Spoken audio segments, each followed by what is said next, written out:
começando a gravar aqui. Então, bom, eu gostaria de primeiramente agradecer, né, a todo mundo que está aqui, mas principalmente Maíra, né, que aceitou o desafio de, né, fazer uma apresentação, né, aqui, né, com todo mundo juntos e trazer principalmente um material, né, do qual ela já está estudando há mais tempo, né, e socializar aqui com a gente para instigar um bate-papo, né, para a gente começar a conversar sobre o assunto. A ideia é basicamente essa, e já fazendo o gancho, agradecer também ao Bruno, né, que aceitou o convite aí por intermédio da Thaís, e que, né, também vai nos oportunizar aí, então, conhecer um pouco mais, né, e ver o ponto de vista dele a respeito de um assunto que, como estava falando, né, já tem uma certa experiência, né, Bruno? Então, assim, eu queria agradecer, né, aos dois e explicar aqui para todo mundo que quem quiser fazer perguntas, né, você pode colocar no chat e ao final da fala, né, tanto da Maíra quanto do Bruno, a gente abre para perguntas que, se alguém quiser fazer no microfone, pode fazer, tá? A gente pensou numa sequência, Bruno, daí começando pela Maíra, né, que o assunto dela se encaixa, né, mais uma coisa mais básica, e aí evoluir para um contexto mais prático, e também, né, sendo complementado com o teu conteúdo. Então, a gente pensou dessa maneira, né, na hora de organizar, e aí eu queria pedir, então, para a Maíra projetar, por gentileza, Maíra, a sua apresentação aqui, para ver se está tudo certo.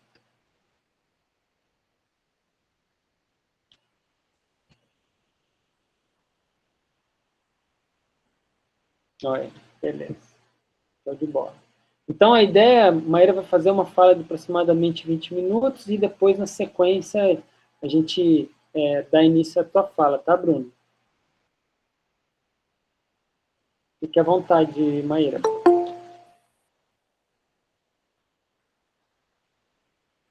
Tá no microfone, tá no mudo, Maíra.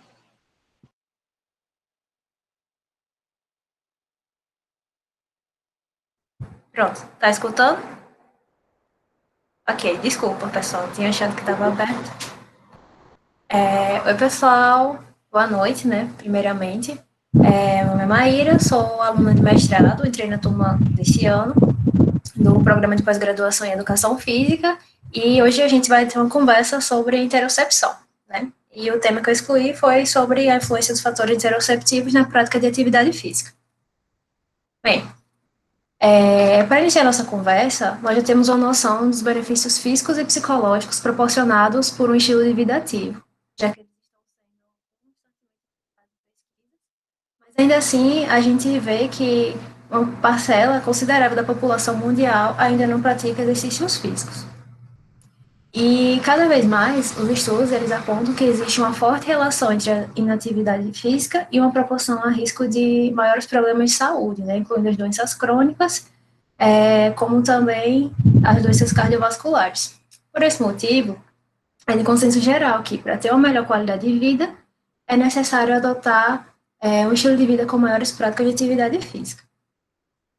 E aí, com o intuito de compreender a objeção ao exercício físico, que ainda afeta uma parcela da população, alguns estudos eles indicaram que as percepções dos processos corporais internos, eles interagem de acordo com o grau de atividade física nas pessoas no geral, mas especificamente aqui eu vou falar um pouco mais dos adultos.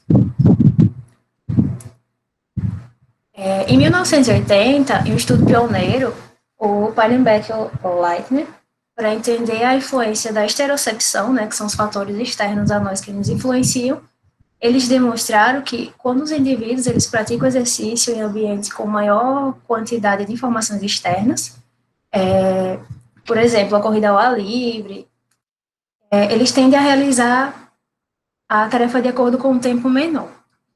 Nesse estudo, eles fizeram 2 experimentos. O experimento 1, que consistia em colocar indivíduos no esteira, né, e tiveram um grupo experimental, no qual os indivíduos eles colocaram um fone de ouvido, e o outro grupo, o controle, eles correram com o som da própria respiração. E já no experimento 2, os sujeitos, eles correram num comprimento, numa corrida de cross-country, eles correram a mesma distância, e os percursos de volta, e, no caso, nesse estudo, eles evidenciaram que nos tempos mais rápidos do primeiro, pessoal que foi do primeiro experimento, eles aumentaram a tensão externa e aí eles tiveram uma fadiga maior. No entanto, quando comparavam os dois percursos, os resultados eles foram interpretados de forma que o foco da atenção mudado de uma fonte de informação para outra foi necessário, no caso, diminuindo o foco da atenção para a atividade, né? E aí, eles apontam que, quando os sujeitos eles realizaram o exercício com a carga constante no ambiente fechado, os indivíduos, os que receberam estimulação sonora, eles perceberam a fadiga menor, enquanto aqueles que tiveram o som da própria respiração, como o som constante, né, eles tiveram fadiga maior. É isso.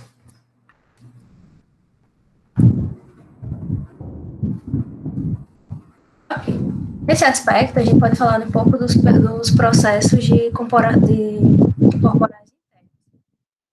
Nada mais são do que a percepção dos sinais aferentes que são enviados ao cérebro, né?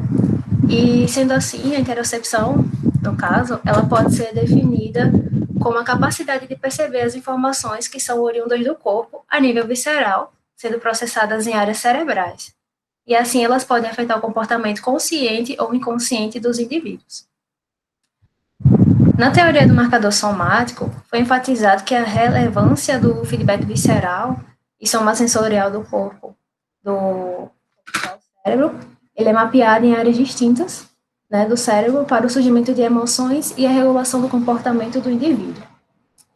Dessa forma, trazendo à tona que perceber as informações do corpo pode influenciar a tomada de decisão do indivíduo em diversas situações, e uma dessas situações, né, é a prática da atividade física, no qual os indivíduos necessitam, né, os indivíduos, necessitam regular a intensidade da atividade física a partir desses mecanismos. Deste modo, esses estudos eles revelam um grande potencial para compreendermos as sensações internas produzidas pelo corpo durante a atividade física em indivíduos que não atingiram as recomendações básicas para serem considerados fisicamente ativos.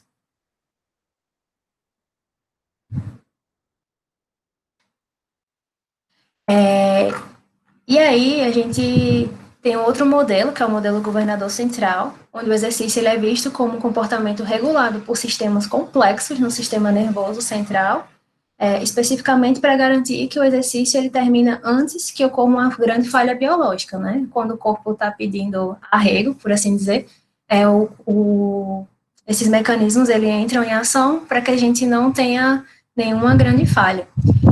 E a partir disso, a Ebert, em 2007, ela levantou a hipótese de que os bons percebedores, né, de movimentos cardíacos, que eu vou explicar um pouco mais na frente, melhor, são aqueles que eles demonstram a maior percepção do sistema visceral, por assim falar, né, as pessoas que tendem a serem mais, vou falar sensível, mas a palavra não é bem essa, sobre seus procedimentos, seus processos internos, e elas exerceriam menos esforço, né, menos esforço físico, e demonstrariam um autocontrole mais preciso da carga física e cardiovascular durante o exercício.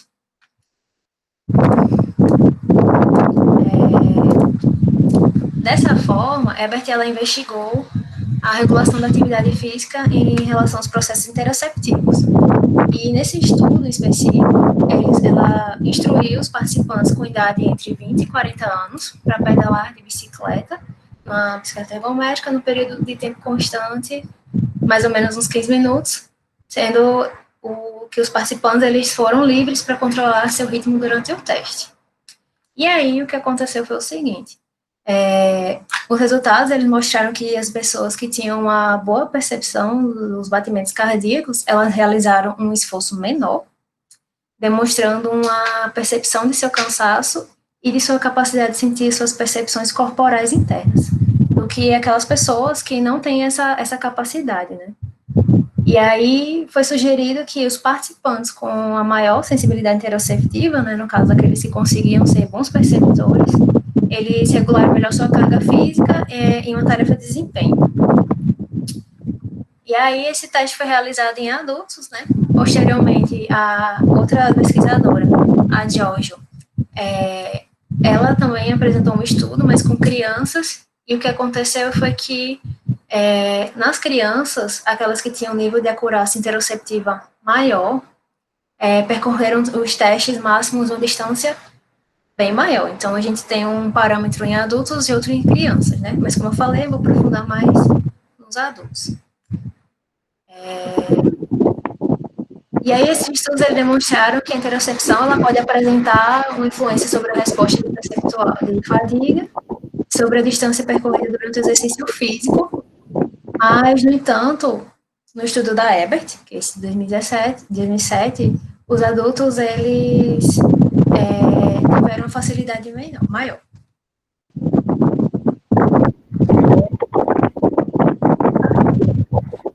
Parece que tem um vento batendo no seu microfone de vez em quando. Não sei se é exatamente isso, mas ele... Deixa eu ver se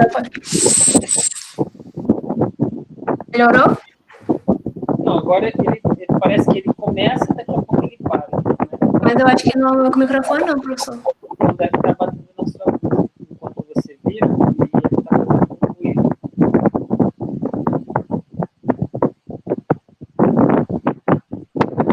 Talvez se tiver um fone de ouvido, possa... você está com fone, né? Então, me escutando? Não é meu fone não, eu acho. Acredito. Então, mas tirando o fone eu acho que fica melhor. Melhorou? Pronto. Melhorou, ficou ótimo assim. Beleza? Pessoal, se alguém tiver alguma dúvida ou quiser comentar alguma coisa durante a apresentação, pode falar, tá? Não tem problema. Estou bem tranquilo com isso.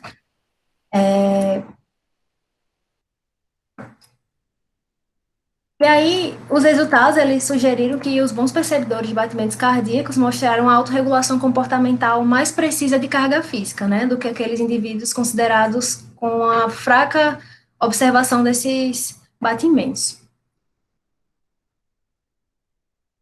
Acho que só a minha fala que está desregulada com... Eu repeti um slide, perdão. Ok. Damasio, que é outro autor, ele postula que os sinais interoceptivos são regularmente integrados aos processos de tomada de decisão, né, que entra na hipótese do marcador somático.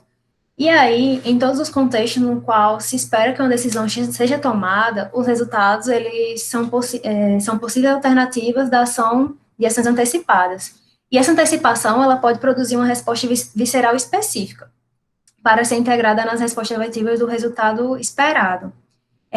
E essas informações, elas são aferentes, são vindas de alterações viscerais, né, e são mais sensoriais, são enviadas aos cérebros, como eu já tinha falado, e são importantes para o surgimento das emoções e para a regulação do esforço físico.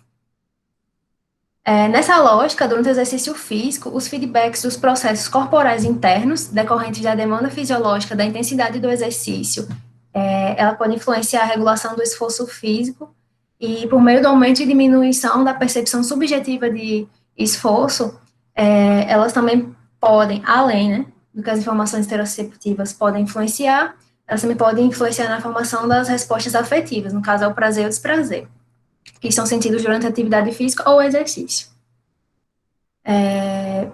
E aí, alguns estudos, eles também têm apontado a existência de uma variabilidade interindividual na acurácia interoceptiva, devido a sexo, gordura corporal, IMC, nível de aptidão física, transtornos psicológicos, parâmetros cardiovasculares, como também no humor, e elas têm essa influência no humor, na emoção, no afeto, no autocontrole, na tomada de decisão e nas ativações de áreas cerebrais. E aí entra o que é interocepção em si, né? A interocepção, esses processos internos, a Garfinkel, que ela é uma pesquisadora, Sara, né? Ela é uma pesquisadora que ela dividiu, conseguiu determinar 3 tipos de grupos, 3 dimensões que podem compor a interocepção.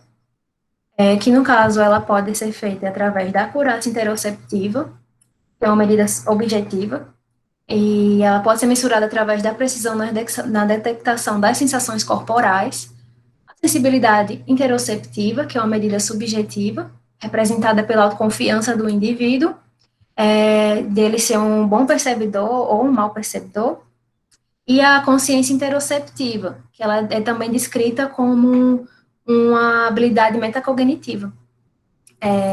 E ela tem uma relação entre a acurácia e a sensibilidade. Eu vou entrar em mais detalhes agora. E aí, como é que fica a acurácia interoceptiva, né? Como é que a gente pode medir essa medida interna? Através do teste de batimento, teste de detecção dos batimentos cardíacos. No laboratório, a gente tinha um aparelhinho que ele conseguia medir. O professor Hasson, acho que ele acabou emprestando para um outro professor lá de Recife para continuar os estudos. E aí, esse aparelhinho, ele tinha duas opções, né? Aí eu vou explicar mais ou menos como é que ficou. A gente tinha dois tipos de teste que a gente poderia fazer. Que aí seria quantificar a acurácia através do teste de tempo, certo? Que se baseia na estimativa dos próprios batimentos cardíacos de forma intrínseca, sem medição tátil, sem nada, sem nenhum objeto, onde o indivíduo ele ia ficar exposto a um tempo, vamos colocar aqui, 25 segundos ou 60, enfim. E aí, as pessoas, elas iam ter esse tempo, elas iam tentar fazer essa detectação, e depois o pesquisador ia perguntar quanto é que ficou, né, quantos batimentos ela conseguiu. E aí a pessoa estaria com o polar para também ter o pesquisador ter como medir e saber o percentual de acerto, né? E aí detectaria se ela seria uma boa perceptora ou uma má perceptora.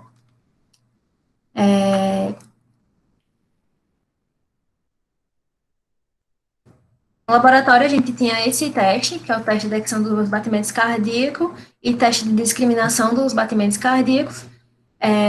E esse teste, ele era feito com o oxímetro, a gente tinha um sistema no computador, e o oxímetro, ele entrava em concordância com o teste, e aí a gente fazia através de tempos aleatórios, né, daqueles que eu mostrei, de 25, 30, enfim. E cada sujeito, eles iam tentando medir. Como é que acontecia? Dava-se o comando de iniciar, o tempo ia correndo, as pessoas ficavam numa maca ou no colchonete, enfim. E aí a gente, ao final, né, desse tempo, perguntava quantos batimentos tinham sido contados, a pessoa me dizia, eu colocava no computador, o dedo dela estava ligado ao oxímetro, e aí no final do teste a gente conseguia fazer essa mensuração.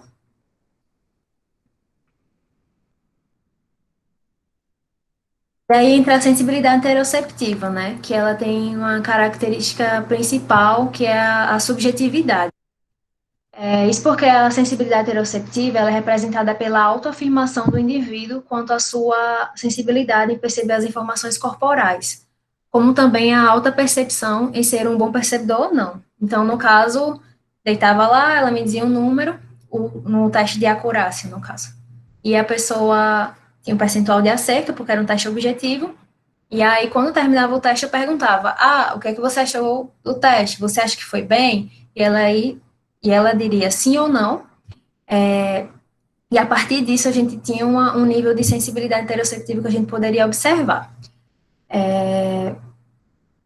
E o caráter subjetivo, né, a autoconfiança e a convicção de ser um bom perceptor ou não das informações internas, ela também poderia ser feita através de um questionário de autorrelato, relacionado às sensações corporais percebidas em alguns eventos, né?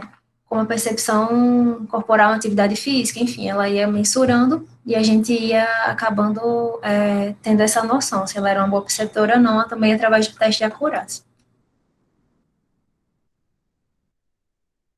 Aí a gente chega na consciência interoceptiva, né? E esse termo, ele foi frequentemente representado por métodos de precisão cardíaca ou por questionários.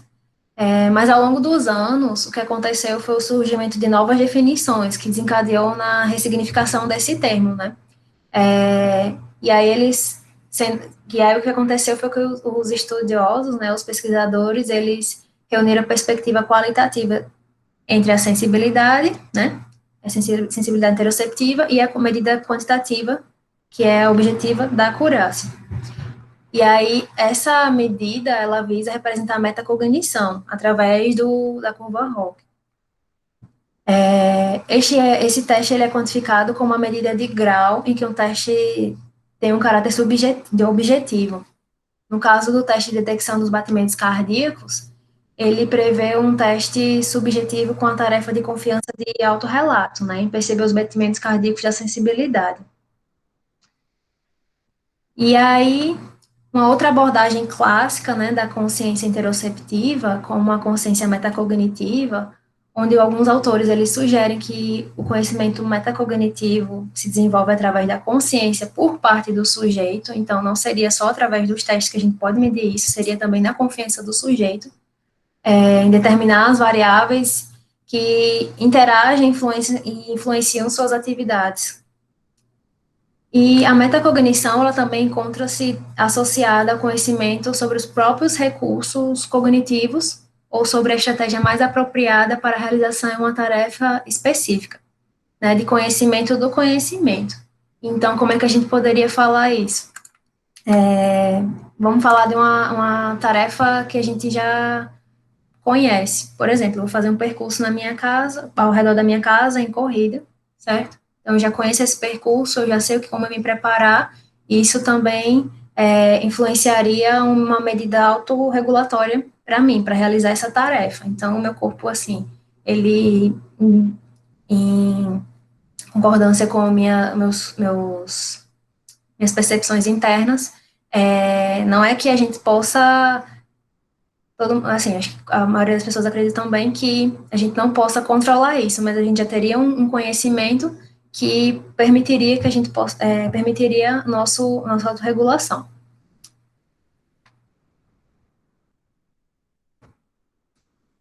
E aí, o Dan, certo? O Daniel Dan, ele pontua que além de perceber as informações corporais, existe um ponto crítico que influencia a tomada de decisão ao perceber as informações interoceptivas.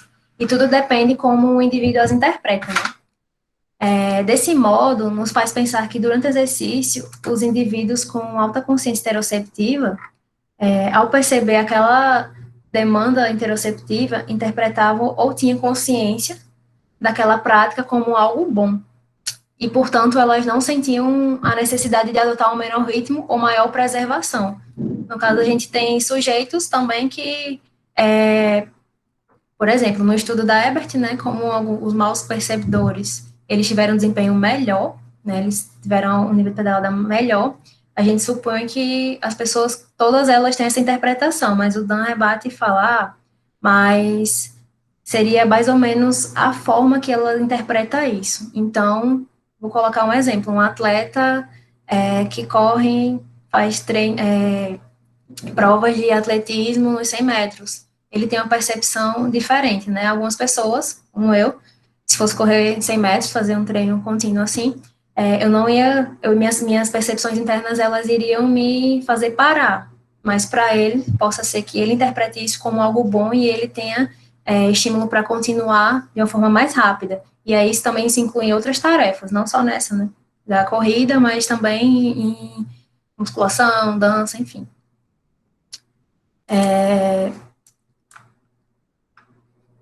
Ok. E aí, durante o exercício com a instrução máxima, né, como eu tinha falado, diante da teoria do marcador duplo, os indivíduos, eles possivelmente teriam essa facilidade de se exercitar acima do limiar ventilatório, né, promovendo uma prevalência dos fatores interoceptivos sobre a autoseleção e o esforço físico diante deles.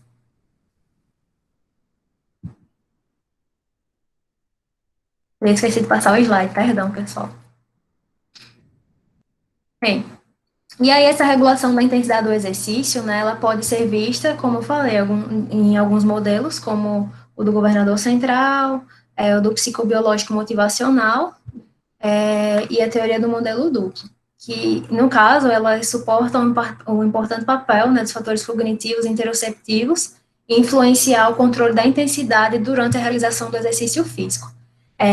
Além disso, as informações psicológicas e fisiológicas relacionadas à realização do exercício físico, ela também determina previamente o esforço físico necessário pelo indivíduo para a realização da tarefa.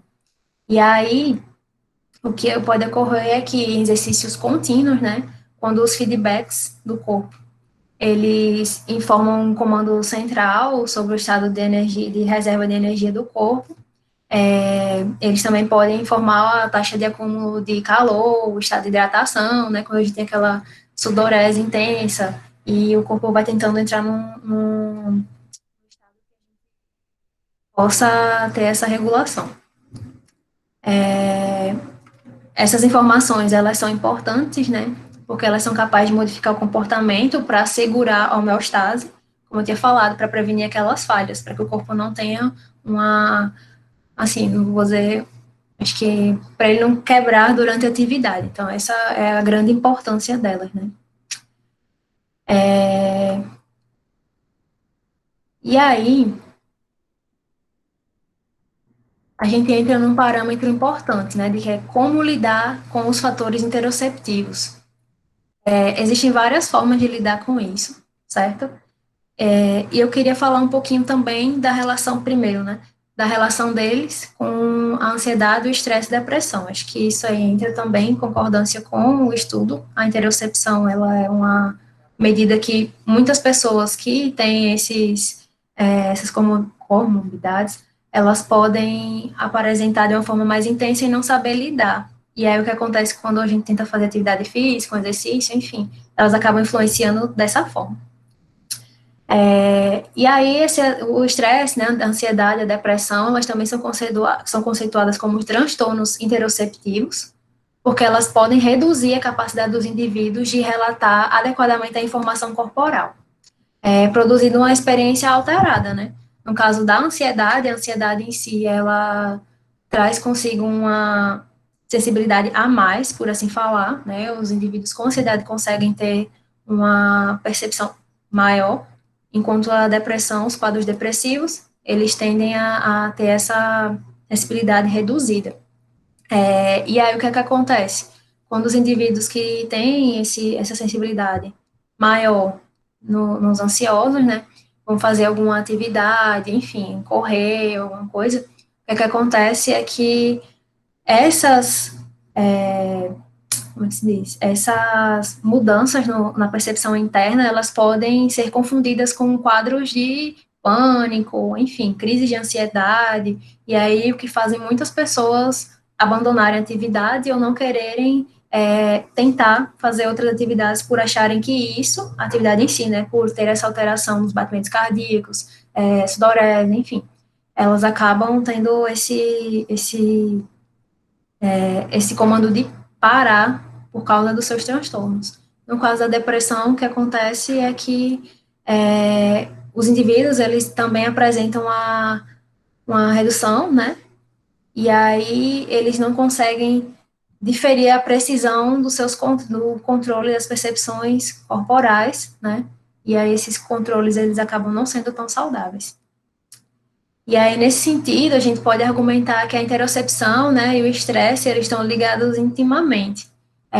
Isso porque certos hormônios do estresse são considerados importantes no processo de sinais interoceptivos, e aí acabam dando também um sinal de meio que intensificando esses resultados.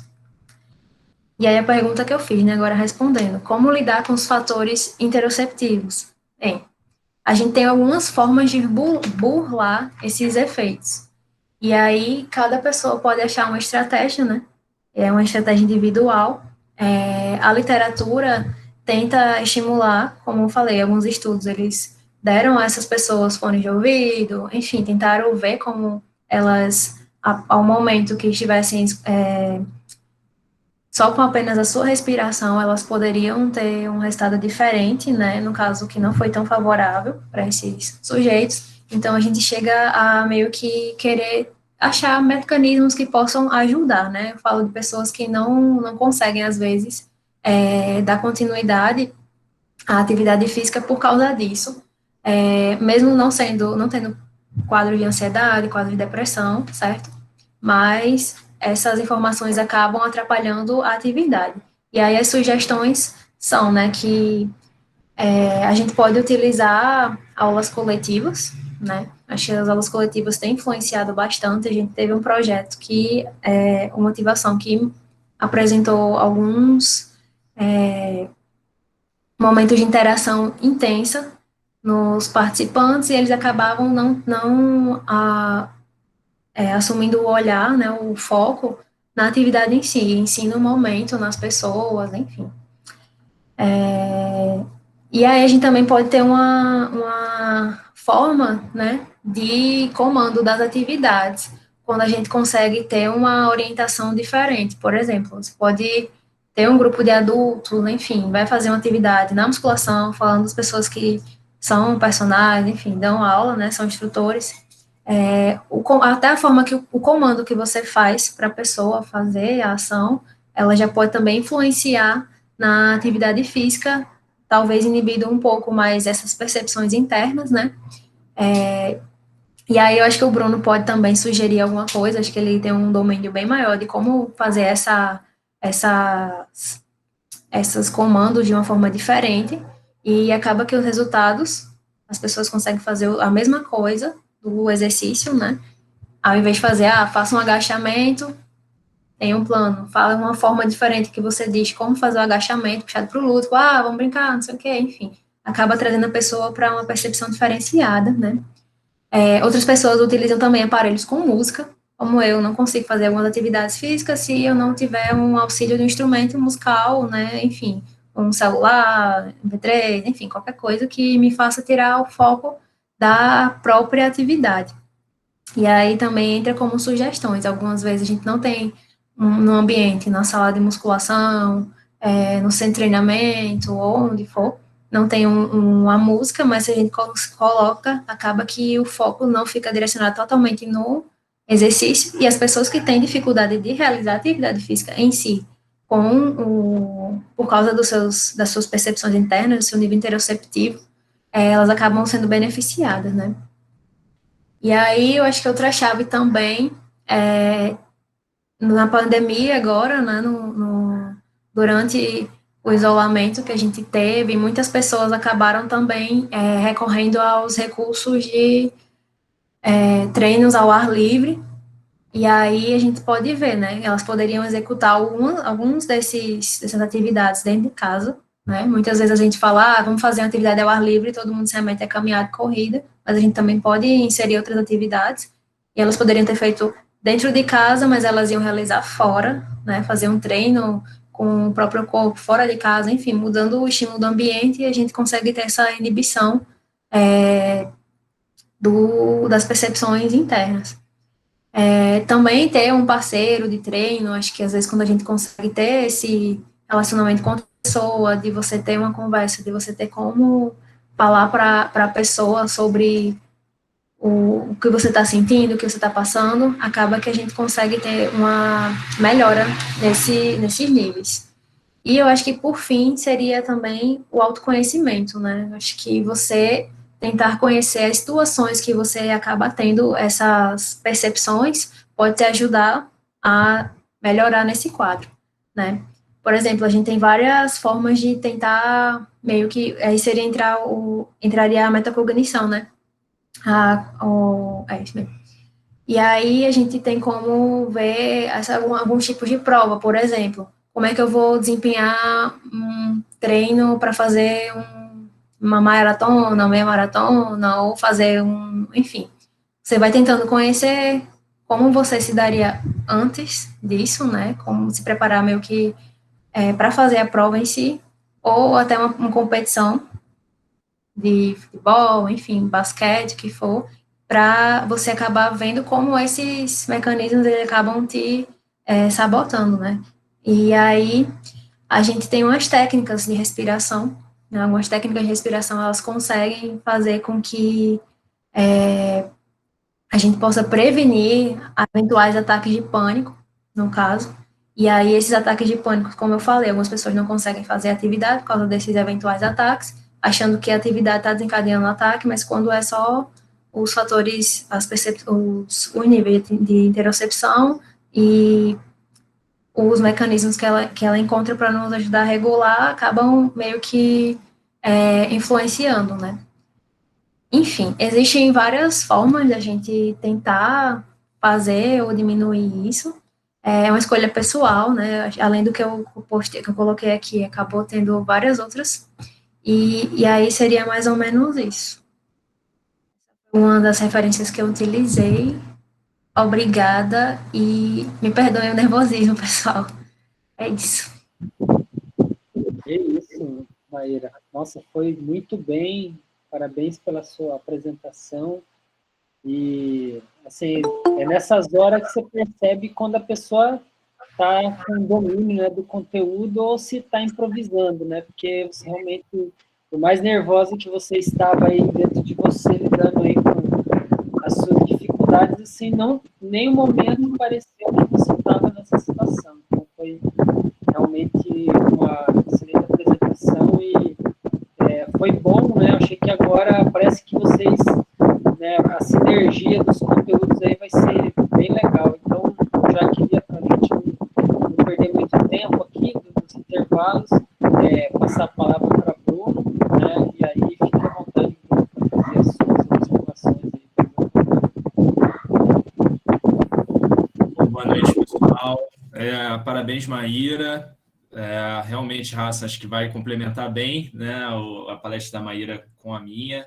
Então, acho que os temas estão muito bem encaixados. Queria agradecer o convite, primeiramente, né, a Thaís aí pelo convite do meio de campo, né? Eu já tinha visto Raça na defesa da Thaís, que também foi online, né? Então, já tive falar lá e é muito legal ver que tem um grupo muito forte que estuda algo que a gente também se debruça muito, né?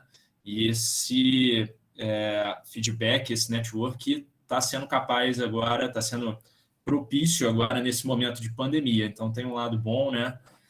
Já elogiei, vou elogiar de novo aqui esse ciclo de palestra. Para mim é uma forma de você popularizar da melhor forma possível o conhecimento científico e chegar efetivamente na sala de musculação, no treinador de corrida, todos os profissionais de educação física que têm um pouco dessa visão e às vezes não têm um embasamento muito grande associado a isso, né? Então a gente pensa muito em adesão ao exercício, pensa muito em como atingir esse público que é gigantesco, que não faz atividade física ainda. Então, essa discussão acho que está sendo muito legal. Vários tópicos que são, às vezes, parecidos, mas que você pega uma visão de uma pessoa diferente, e isso corrobora muito assim, para você agregar conhecimento, né? Bom, vou compartilhar minha tela aqui, vou tentar ser o mais sucinto possível. A gente podia falar do Massa aí, fazer tempo, tentar fazer bem rápido. Deixa eu só achar aqui. A gente falou 35 minutos, mas eu vou tentar fazer isso mais rápido.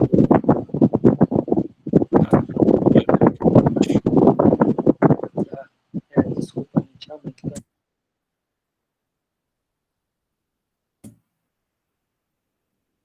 Bom, vocês veem minha tela aí, Raça?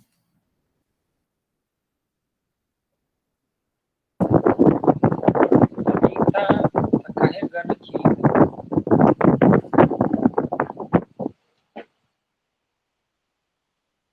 Só me dá um ok aí que eu começo a compartilhar aqui.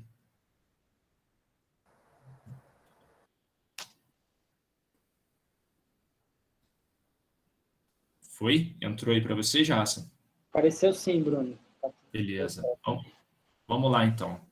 Bom, eu me apossei aí da logo de vocês, então aproveitei para botar na capa da minha palestra. Então, a gente vai falar aqui um pouco sobre respostas de afeto, humor e ansiedade relacionadas ao alongamento. Esse tema foi o meu estudo de mestrado aqui na UFRJ, então sou mestre pela Escola de Educação Física da FRJ, e hoje em dia eu trabalho na Fiocruz, no Núcleo de Alimentação, Saúde e Ambiente, e sou membro também do Laboratório de Psicofisiologia do Exercício, laboratório que é coordenado pelo professor Eduardo Portugal, que falou com vocês aqui na terça-feira. Então, alguns temas aqui eu vou passar um pouquinho mais rápido, porque eu acho que já foi abordado, mas o número dos slides está disponível, se precisar a gente volta aí numa possível discussão posterior. Então, começo a minha palestra falando um pouco sobre epistemologia, né? Então, esse ciclo de palestras me fez refletir bastante, eu não assisti todas, mas uma grande parte, sobre aonde a gente quer chegar com a ciência, né? A gente acha muitas das vezes que a gente vai fazer uma pesquisa ou realizar algum tipo de investigação, onde a gente vai achar uma resposta clara e a gente vai prescrever a partir dali tudo isso para a população, quando, na verdade, não é bem assim, né? Na hora do tratamento dos dados, para quem está inserido mais na área científica, a gente não vê isso tão claramente e a gente consegue, muitas das vezes, fazer uma pequena contribuição para a ciência, e eu acho que essa frase do Popper ajuda muito a acalentar um pouco os pesquisadores, que é que a ciência será sempre uma busca, jamais uma descoberta. É uma viagem e nunca uma chegada. Então, o processo, né, ele é o caminho, quando, na verdade, muitas das vezes a gente não vai achar uma resposta que a gente gostaria, e faz parte, a gente tem que relatar os dados dessa maneira. Então, o roteiro da minha palestra, eu vou começar falando um pouco sobre afeto, humor e ansiedade, a definição e avaliação, adesão ao exercício físico e alongamento. Esses dois tópicos eu vou tentar passar um pouco mais rápido, porque eu acho que são temas que já foram abordados aqui, a gente pode voltar depois na discussão sem problema. A influência de diferentes tipos de alongamentos em respostas psicofisiológicas, uma relação entre demanda cognitiva e resposta de dor nesse tipo de intervenção, e a prescrição de exercícios baseados em respostas centrais. Então, para a gente definir e começar um marco zero do que a gente está falando aqui, é muito importante que a gente defina construtos que a gente utiliza que vêm muito da área da psicologia. Então, humor, emoções, afeto, são todos construtos que são muito abstratos e que a gente tem muita dificuldade de entender qual é a característica de cada um e o que significa cada um na hora da gente explicar para uma pessoa que é leiga ou uma pessoa que nunca estudou nada sobre isso. Então, é muito importante a gente definir, quando a gente começa a falar o que a gente considera cada um deles, porque a própria literatura apresenta definições variadas sobre isso. Então, você vê muitos autores falando sobre afeto, quando, na verdade, a gente considera que aquilo é humor, e falando de maneira inversa da mesma forma.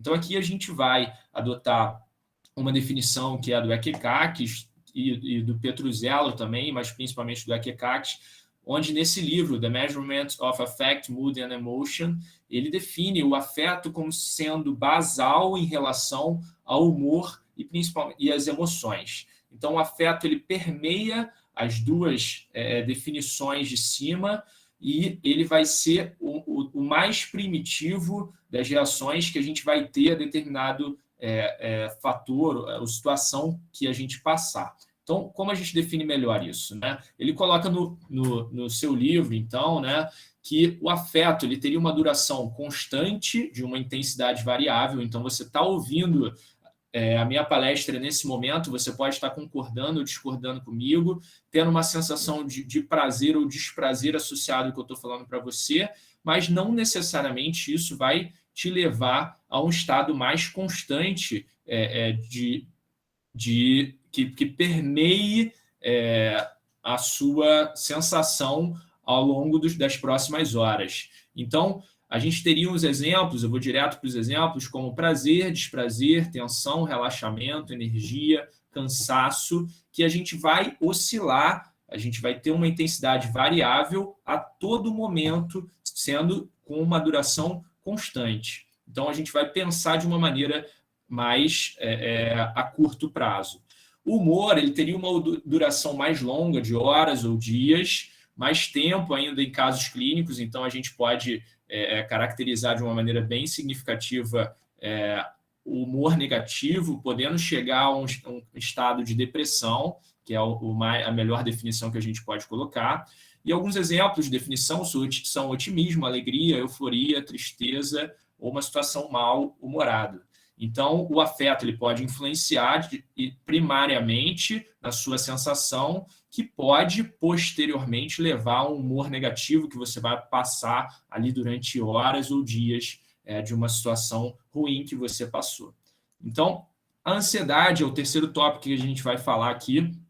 E a gente define ela, como eu falei, que é muito importante de início, que é um estado psicofisiológico transitório e aversivo caracterizado por medo, preocupação ou preocupação associada à ameaça atual ou iminente, muitas vezes provocada por estímulos interoceptivos ou esteroceptivos gerais específicos. Então, a Maíra já falou aqui, né, sobre toda essa interpretação desses estímulos interoceptivos ou esteroceptivos que podem caracterizar um estado de ansiedade que pode ser passageiro, então uma ansiedade estado, ou traço, né? Então uma pessoa que já é naturalmente ansiosa de acordo com a personalidade dela.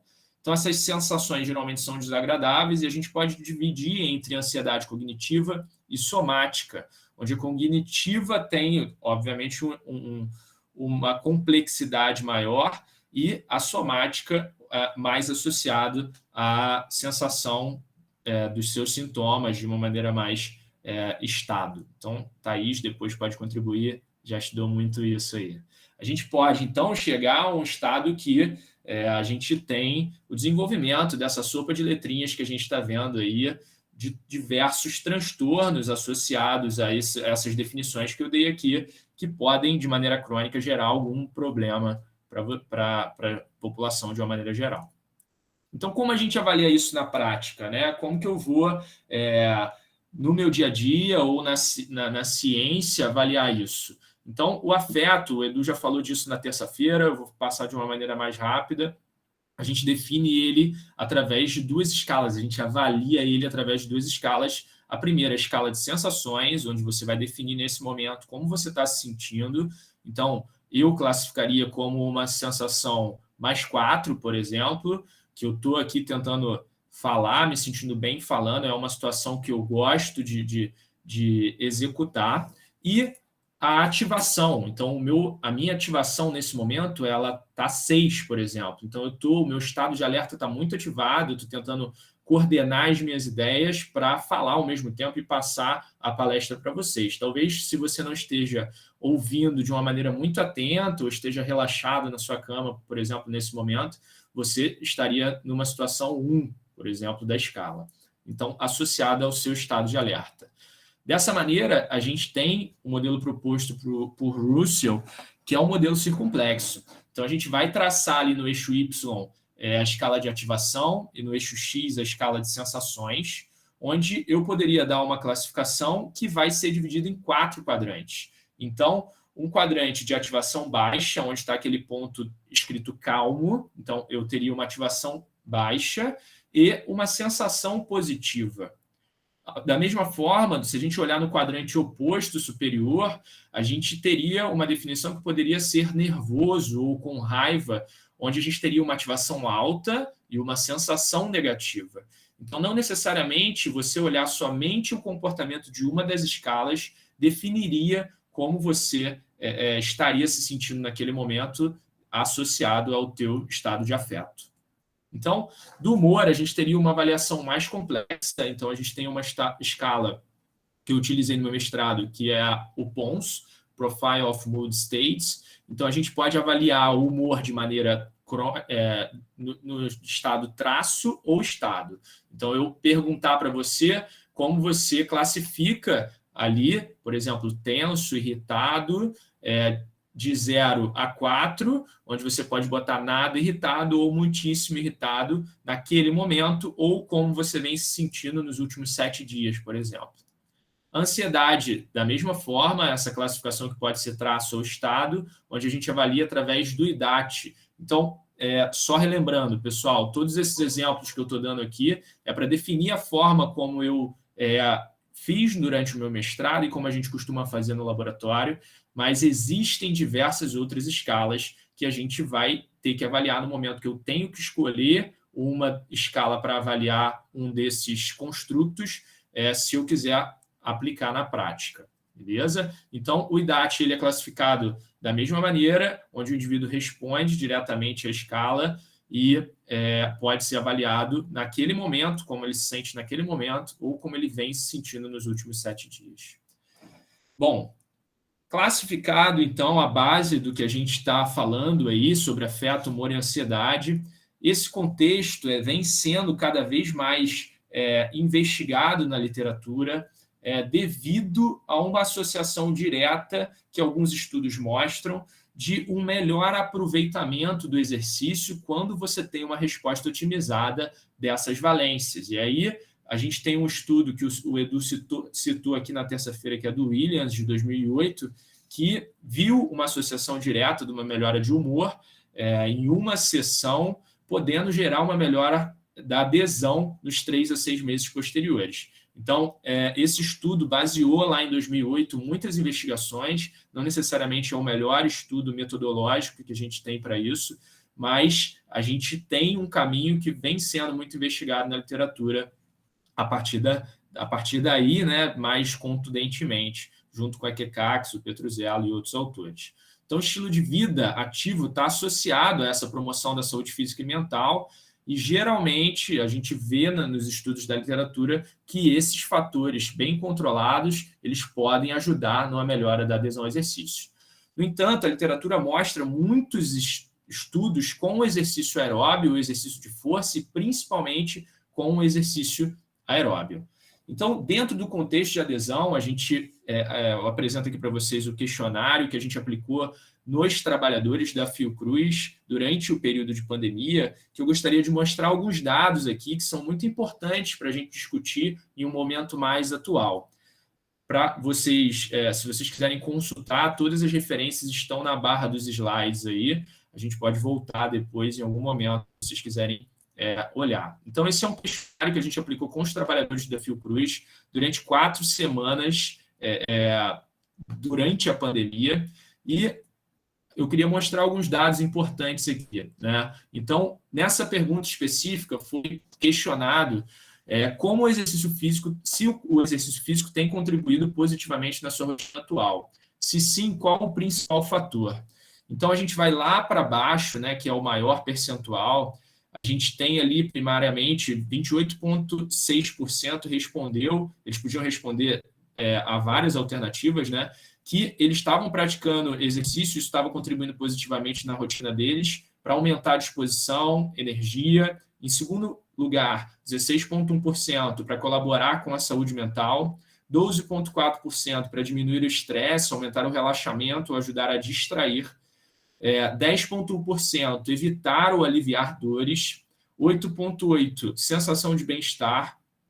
Então, a gente vê vários fatores, eu não vou falar todos aqui, como diminuir a ansiedade, melhorar o humor, melhorar o sono, diversos fatores centrais que a gente vê de efeito do exercício, e a gente teve uma palestra na terça-feira falando sobre dissociação, hoje falando sobre interocepção, então que reforça muito a associação do exercício a uma melhora de saúde, a você praticar exercício porque você quer se sentir bem, porque você quer se sentir mais saudável, e você vê efetivamente o efeito do exercício agudamente, né? Ou você pratica exercício e você se sente bem imediatamente após. Não sempre, obviamente, mas essa era uma pergunta aberta e a gente vê o relato de muitas pessoas associando o exercício a esse tipo de característica. Então, quando foi perguntado qual tipo de exercício que as pessoas praticaram durante a pandemia, onde elas não tinham acesso à academia ou outros meios que elas estavam acostumados, né? Então ficaram muito na questão online. A gente vê o alongamento como 45,2% inserido dentro de um contexto de treino, exercício de força com o próprio peso do corpo, aulas da internet, exercícios com materiais próprios. Eu destaco aí 23% apenas destacou uma série orientada por um professor de educação física. Então a gente tem sim que ter um olhar para isso, né? Que a gente precisa atingir muito mais a população que não está sendo atingida nesse momento por uma orientação mais individualizada, e pego o gancho aí, né, do alongamento para a gente falar um pouquinho sobre o tópico do meu estudo de mestrado. Então, o alongamento está inserido em diversos contextos de treino. Muitas das vezes o professor ele começa a aula com alongamento e ele termina a aula com alongamento de uma maneira de aquecimento e uma maneira de volta calma, mas muitas das vezes a gente não sabe muito bem por que faz aquilo e apenas replica um método que já vem sendo utilizado há muito tempo. Então, na literatura, a gente também não vê um controle muito bem feito das variáveis de alongamento para muitas investigações. Então, geralmente, a gente vê investigações que tentam achar um ganho de flexibilidade, então qual método é mais efetivo para ganho de flexibilidade, ou se o alongamento concorre com uma atividade principal, por exemplo, a de força ou de potência, se eu fizer ele antes dessa sessão principal. Então, o alongamento ele é utilizado em outras práticas, como yoga, meditação, e muitas das vezes na ciência ele é utilizado como grupo controle. Então, a gente utiliza de uma maneira como se fosse não influenciar na nossa intervenção principal, mas a gente utiliza porque a gente não sabe os reais efeitos, na maioria das vezes, disso na ciência.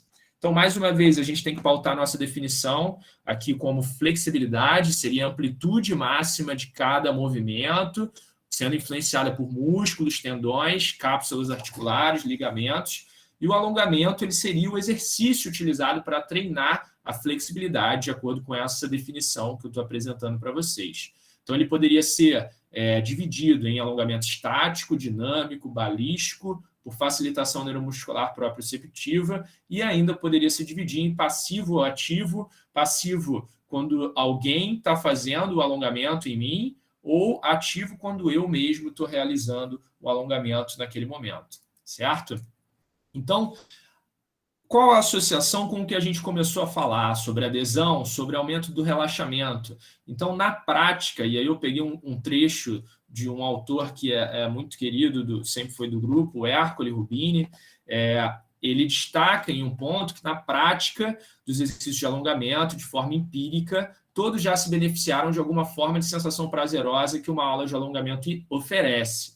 Então, ele até faz uma associação até um pouco mais exacerbada, talvez nem todos, mas muitas pessoas praticam uma série de alongamentos ou uma aula de alongamentos com o objetivo de aumento do relaxamento, seja durante ou pós. Então, a gente pega um ponto importante que é explicar o porquê disso em algumas situações. Então, ele hipotetiza no seu livro que o aumento dessa proteína, dessa quebra da titina lá no músculo, ele poderia diminuir a tensão passiva do músculo, fazendo com que aquela pessoa se sinta mais relaxada depois de uma sessão de alongamentos. Então, ele fala sobre uma situação de relaxamento de estresse dessa tensão passiva, com uma diminuição da tensão passiva que ocorre imediatamente após o alongamento estático, que gera uma sensação de bem-estar extremamente agradável. Então, eu trago isso para vocês como um dos possíveis mecanismos que a gente pode ver de maneira periférica. Então, nesse outro autor, né, que já publica há algum tempo falando sobre alongamento também, o Michael Alter, ele fala dessa diminuição de tensão muscular excessiva e associações que a tensão muscular excessiva poderia gerar num indivíduo que está com essa situação basal. Então, ele teria uma diminuição da consciência sensorial global, aumento de pressão arterial, maior gasto energético se comparado a uma musculatura relaxada, e normalmente a musculatura tensa tende a diminuir a sua própria circulação. Então, uma tensão muscular contribuindo, então, ainda, né? Pode gerar uma diminuição do suporte sanguíneo, resultando em um menor aporte de oxigênio nos nutrientes essenciais, pode predizer fadiga e dores. Então, nesse estudo de 1972, do Vries e Adams, eles sugerem que o exercício pode se mostrar mais efetivo nesse relaxamento periférico, né, do que até a utilização de medicação. Lembrando que é um estudo que eu estou trazendo para vocês.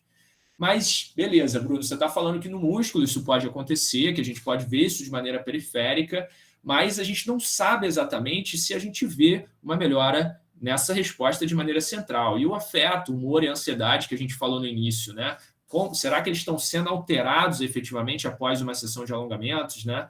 Então, lembrando aqui só um exemplo, né? Esse alongamento ele vem sendo mostrado, a gente viu um estudo aí da influência do exercício aeróbico e exercícios de alongamento na ansiedade e no humor, só que ele classifica o alongamento como uma intervenção não aeróbia. Então, a gente não tem um controle muito metodológico muito refinado dessa sessão de alongamento e a gente não consegue gerar um resultado muito conclusivo na maioria dos estudos, como esse que eu estou dando exemplo para vocês.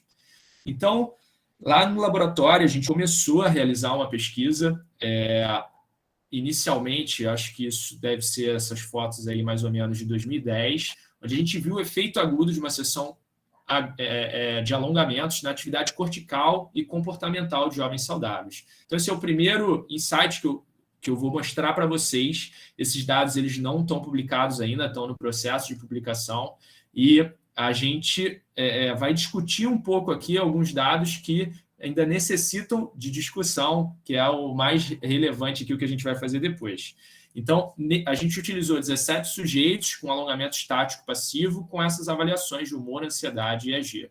Então, a gente viu, pós-exercício, que 4 exercícios de alongamento, que estavam ali na foto, em indivíduos jovens, foram capazes de gerar uma melhora dos fatores de depressão, fadiga, confusão e do total PONS pós-exercício.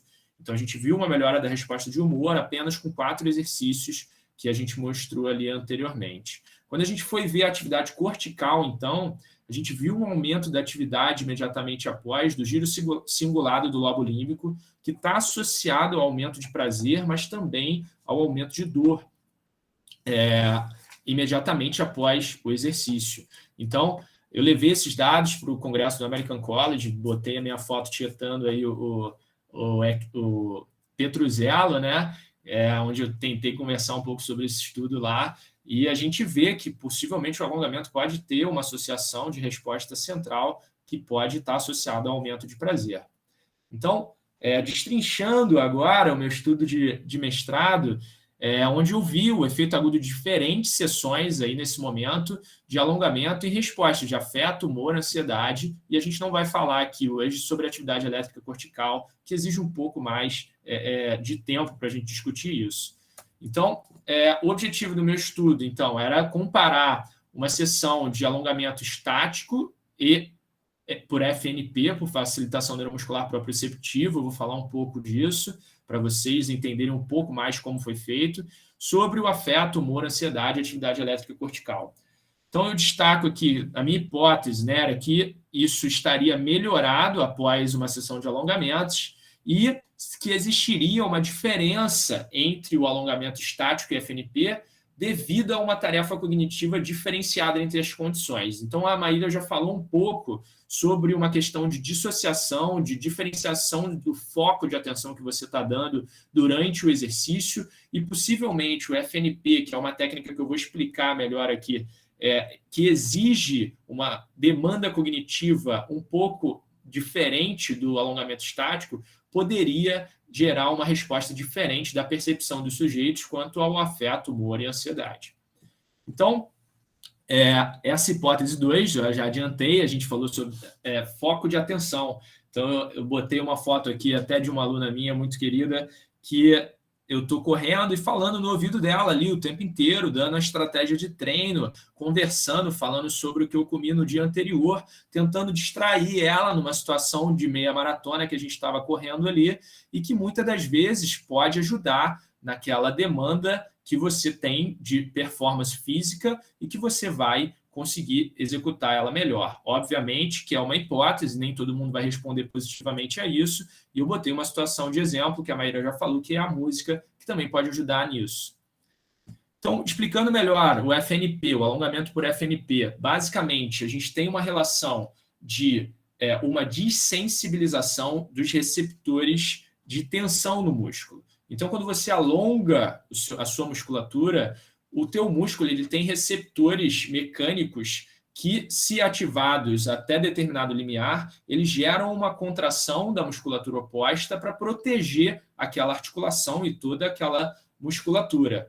Então, no FNP, você se pretende a dessensibilizar esses mecanismos receptores, fazendo com que você consiga gerar uma amplitude de movimento maior e, consequentemente, aumentar a flexibilidade desses sujeitos. É uma técnica que é muito utilizada na reabilitação, principalmente se tiver algum fisioterapeuta que deve saber melhor o que eu estou falando, e você utiliza uma contração naquele movimento. Então, por exemplo, a gente está fazendo ali no ponto 1 um alongamento da cadeia posterior, onde eu vou deslocar ali daquela parte apagadinha até a parte azul, a perna do indivíduo. Depois ele vai realizar na figura 2 uma contração contra o movimento que eu estava realizando, e eu vou resistir àquele movimento, e depois ele vai relaxar e eu vou alongar novamente ele. O princípio é que na figura 3 você teria uma amplitude de movimento aumentada se comparada com a figura 1.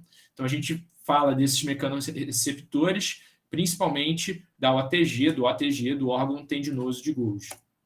Então, o alongamento estático e o alongamento por FNP teriam demandas, de acordo com a nossa hipótese, diferentes, onde no alongamento estático eu realizaria somente o alongamento passivo, onde eu não estou fazendo nada cognitivo naquele momento, eu estou apenas resistindo na maior amplitude que eu consigo chegar naquele movimento. E no alongamento por FNP eu teria uma demanda de realizar a contração máxima no sentido oposto, depois alongar novamente, então o indivíduo teria um envolvimento maior com aquela situação de intervenção. Então a gente hipotetiza alguns fenômenos que estão acontecendo de maneira periférica, como eu já falei para vocês, alguns receptores mecânicos, não só mecânicos, mas de dor também, né, os nociceptores, que vão fazer a limitação do movimento. Então, eu vou alongar você, e você, no momento máximo ali que você aguenta de dor, você vai falar, Bruno, para, não aguento mais, e fica ali, porque é o máximo que eu aguento. E no alongamento por FNP, a gente teria um recrutamento aí, da contração muscular e da OTG com uma concentração e atenção mais cognitiva. Bom, então as escalas avaliadas eu já apresentei para vocês no início, eu vou acrescentar uma escala de dor, que eu vou mostrar para vocês, que eu tentei mapear como estava a dor dos sujeitos durante o exercício e após o exercício, certo? Então, o que foi feito? 3 momentos, um controle, todos com a mesma duração, 30 minutos, o controle estático e FNP, onde eu realizava no momento estático 3 séries de 30 segundos, com 30 segundos de recuperação para cada movimento, e no FNP foram feitos uma quantidade de exercícios maior, priorizando as mesmas regiões da situação estática, porque o tempo recomendado para o FNP ele é menor do que para o alongamento estático. Então, a gente também tentou pegar um embasamento que o American College recomenda para o ganho de flexibilidade, para a gente ter uma validade ecológica importante de ver o que geralmente as pessoas utilizam na prática para ganho de flexibilidade e se isso teria algum tipo de resposta de maneira central. Então, foram essas 3 sessões. No momento controle, o indivíduo ia ao laboratório e ficava 30 minutos sentado naquele momento, com o objetivo de controlar a influência do ambiente. Então, aqui eu apresento para vocês a escala de dor, né? Rapidamente, o indivíduo classificava de 0 a 10, na escala visual analógica, qual era a percepção de dor dele naquele momento. Bom, então vamos aos resultados, acho que é a parte mais interessante para a gente discutir depois. Então, a gente tem no modelo circunflexo, lembrando, no eixo Y, a escala de ativação, no eixo X, a valência de sensações, e a gente tem os 3 momentos aí, controle, estático e FNP. Então, eu apliquei essas escalas no momento pré, no momento durante e no momento pós-10, pós-15, pós-30, para ver qual a cinética de comportamento que a gente vê. Por que disso? Então, Então, o Edu falou um pouco disso na terça. A gente quer ver não só como o indivíduo responde após o exercício, mas o como ele se sente um tempo após, depois que esses fatores interoceptivos que a Maíra falou hoje já não estão influenciando tanto a resposta de afeto dele. Então, no momento controle, os indivíduos tiveram um pequeno deslocamento dos pontos, se comparado pré, durante e pós, e o momento pré estava acima do momento pós 35 minutos. Então, depois que ele acabou os 30 minutos que ele estava no laboratório sentado, 35 minutos após, ele estava com uma ativação abaixo do que ele estava no momento pré. Parece que a sensação não mudou muito. No momento estático, a gente vê ali, então vamos tentar acompanhar ali a legenda, o momento pré, no quadrante inferior direito, né? Então, sensação positiva e ativação baixa.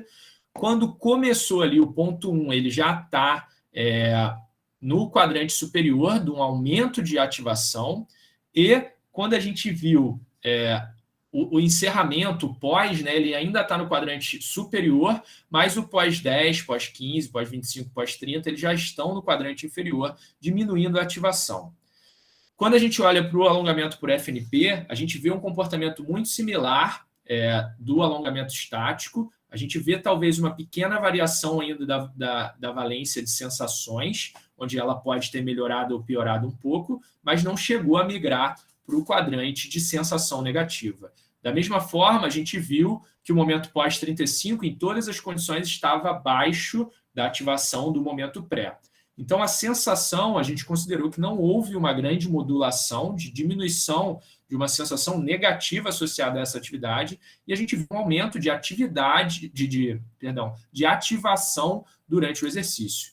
Então, quando a gente olha o resultado de dor, a gente viu uma diferença significativa da escala visual analógica quando comparado ao momento pré e o momento durante, o que já era esperado nas situações estático e FNP, onde eles relataram um aumento de dor durante a sessão e, posteriormente, uma diminuição dessa dor. Então, a hipótese. Então, eu já vou fazer uma discussão desses dados, depois eu volto para os outros dados que eu vou apresentar para vocês. A hipótese da melhora de resposta de afeto, então, foi refutada, porque a gente considera que a melhora de afeto ela seria uma resposta não só do eixo de ativação, mas do eixo de sensações também, de uma melhora da sensação.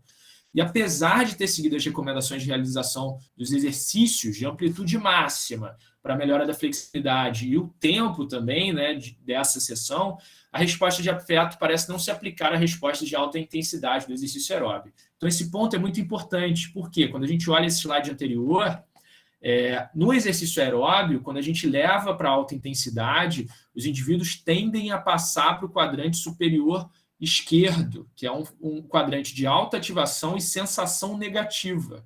E no alongamento, parece que se você seguir as recomendações do American College para ganho de flexibilidade, você não teria em altas intensidades, em amplitude máxima de movimento, uma migração para uma valência negativa. Lembrando que o estudo foi feito com indivíduos que não eram nem hipermóveis, ou seja, tinham uma flexibilidade muito grande, ou hipomóveis, né, com uma restrição de flexibilidade significativa. Então, o exercício de alongamento promove uma baixa modulação do domínio interoceptivo, de acordo com a nossa conclusão, mas a gente pode chegar a uma conclusão interessante de comparação de outros dados quando a gente fala sobre exercício aeróbio e de força. Então, a hipótese de percepção diferenciada de dor entre as sessões de alongamento foi refutada devido àquela demanda cognitiva, possivelmente por essa demanda cognitiva não ter sido suficiente para a gente ter essa percepção diferenciada. Então, essa demanda cognitiva não foi muito complexa. E não se sabe quais interações dependem da dificuldade da tarefa cognitiva ou da intensidade da dor.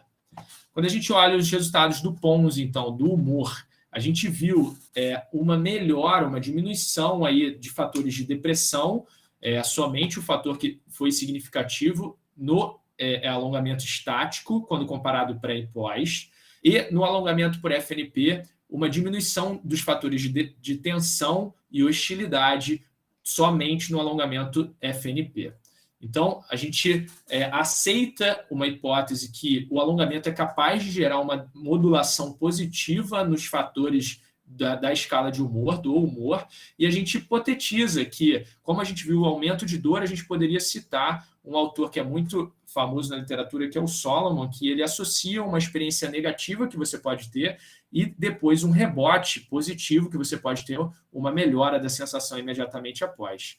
Então, parece que o alongamento pode ter uma dose-resposta, onde naquele primeiro estudo que eu mostrei para vocês, que eu levei lá para o American College no congresso, a gente viu uma melhora de mais fatores da escala de humor quando a sessão foi menor, e no momento que a gente fez um estudo que apresentava uma sessão aumentada de 30 minutos, com mais exercícios, a gente não viu uma resposta de diversos fatores como a gente tinha visto antes. Parece haver uma influência de dose-resposta nisso. E a demanda cognitiva hipotetizada de diferença entre o alongamento por FNP estático foi refutada. Quando a gente fala sobre ansiedade, a gente não viu uma diferença significativa quando comparado as 3 condições pré e pós. No entanto, a gente viu uma diminuição de uma tendência ali, né? A gente sempre tem, quando a gente não vê diferença significativa, observar isso, pensando que a gente, em uma situação onde a gente pudesse ter outras populações determinadas comorbidades, a gente pudesse. Eu volto a destacar ali que a gente viu uma diminuição da ativação comparado ao aumento pré e pós de todas as situações. Então, corrobora com a resposta de ansiedade, que talvez possa ter algum tipo de correlação nessa resposta. A gente não viu diretamente estatisticamente. Então, a hipótese da melhora de ansiedade após uma sessão de alongamentos foi refutada. Então, já falei aqui que determinadas populações podem ter uma resposta diferenciada, e a gente vê alguns estudos que mostram uma diminuição da ansiedade quando avaliada a ansiedade em momentos muito longos após. Então, esse estudo de 99 viu uma diminuição de ansiedade com o exercício de contra-resistência 180 minutos após. Então, essa pode ser uma possível limitação também da gente não ter visto uma diferença significativa. Então, para terminar, né, estourando meu tempo aí, já que eu tinha combinado com Raça, eu volto numa conclusão que a Maíra fez aí no final, tentando trazer para uma aplicação mais prática, né, como que a gente vai usar isso lá no nosso dia a dia, na hora da gente prescrever treinamento, né? É muito importante a gente pensar, né, na nossa formação profissional como uma caixa de ferramentas, onde a gente vai inserindo cada vez mais ferramentas novas, que a gente precisa considerar outros fatores que não só os fatores do pescoço para baixo na hora da gente prescrever o treinamento, né? Então, os fatores clássicos que a gente considera, né, de resposta cardiorrespiratória, força, flexibilidade, composição corporal, resistência muscular localizada, são muito importantes, mas a gente tem que lembrar também que fatores como adesão, prazer, autonomia daquele indivíduo, que não necessariamente vai ser o meu aluno de personal, mas pode ser um indivíduo que eu vou estar dando uma prescrição, como a gente faz muito lá na Fiocruz, pontual, e tentar fazer com que aquele indivíduo consiga aderir na rotina do dia a dia dele, que eu não vou estar diretamente ligado a ele, que ele se torne mais ativo. Então, você precisa pensar como que aquele indivíduo ele vai ter autonomia para realizar aquela atividade. Não adianta você prescrever algo que não seria possível para ele, ou algo que ele nunca fez na vida dele, ou ele tende a ter uma resposta de aversão àquilo. Então, quais são as experiências prévias, né? Qual a eficácia dele associada a isso? Ele se sente bem, ele acha que ele é bom naquilo que ele está fazendo, né? Condição social, então é muito importante, né? Lá na Fiocruz a gente pega diversos trabalhadores na hora da gente prescrever treinamento, da gente dar um amparo associado à situação de prescrição de exercício, onde eu tenho desde o diretor da unidade até o faxineiro da unidade ou diversos cargos. Então, como que eu vou prescrever para ele uma caminhada no bairro dele, se ele mora num bairro que tem uma violência muito grande, né? Aqui no Rio a gente se depara com isso. Então, a gente tem que levar em consideração todos esses fatores. Então, o alongamento, né, para a gente fechar, ele deve estar inserido, ele está muito inserido nos nossos programas de treino, só que a gente tem que lembrar de entender, né, de tentar entender como que a gente vai considerar essa aplicabilidade. Então, a gente pode inserir ele em um programa de treino que tenha o objetivo de aumento da adesão, quando a gente considera aqui uma melhora da resposta de ativação, pode ser algo que eu tenho como objetivo naquele momento, e possivelmente também numa situação que a gente possa ter indivíduos com restrição de realização de outros exercícios aeróbios ou de força. Então, objetivos diferentes do que a gente está acostumado, que somente é o aumento de flexibilidade, que a gente pode colocar esse tipo de exercício como sendo um dos objetivos que a gente quer atingir dentro do contexto de adesão. Então, para a gente pensar ao final aí os balãozinhos azuis e verdes, né, que a gente tem que não só considerar o que a gente está explicando aqui, mas também a composição corporal, a flexibilidade, os componentes da aptidão física, tudo isso todos esses fatores vão ajudar na hora da gente entender o nosso aluno e também explicar isso para ele. A Maíra falou isso aqui, né? Que é um indivíduo que entende como ele está se sentindo durante o exercício, só que ele entende isso a partir de um estímulo que o professor está ajudando ele a entender. Pessoal, muito obrigado. Seguem os contatos para vocês, se vocês tiverem alguma dúvida. Obrigado, Raça, mais uma vez pelo convite. Espero que eu possa ter contribuído, né, com algumas ferramentas, não só para aplicabilidade prática, mas como novos insights para a gente discutir um pouco mais isso aí. Eu espero que esses dados estejam publicados em breve. Parabéns, Bruno, pela fala e assim, é muito legal como a visão, né, de escutar outras pessoas falando ajuda a gente a abrir a mente, né?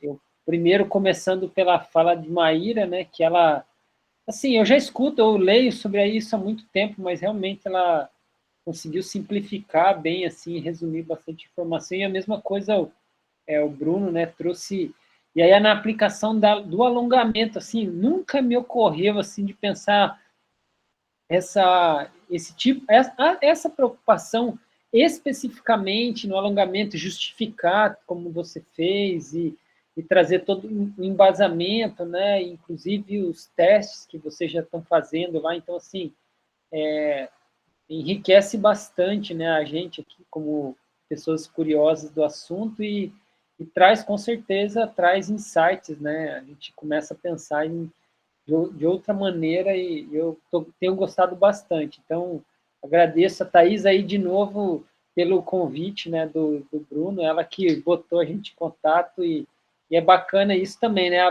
Amigo tem uma vantagem, que tem os amigos do amigo, entendeu? E aí você aumenta, né? E geralmente a gente é amigo de gente que é legal, né? Então, você acaba tendo amigos, né? E criando novas conexões e só aumenta, né? Aquele círculo do bem, né? Só vai melhorando a coisa. Então, agradeço bastante. E aí, eu queria agora, né? Então, se alguém quiser falar, fica à vontade. Mas também já abrir para a gente abordar os questionamentos aqui, quem quiser falar, né, fica à vontade. Fala, Hassan. Olha, Zé aí. Beleza, Zé? Vou perguntar logo, depois eu abro para o pessoal aí. Manda ver, Zé. Bom, a primeira pergunta eu fiz no chat, mas eu vou perguntar, já que a apresentadora está aí. Parabéns também para os dois apresentadores aí das palestras. A primeira seria para a Maíra, em relação à interocepção, né? Se ela é maior em homens ou mulheres. Aí eu esqueci de colocar se isso também teria diferença em treinados e destreinados.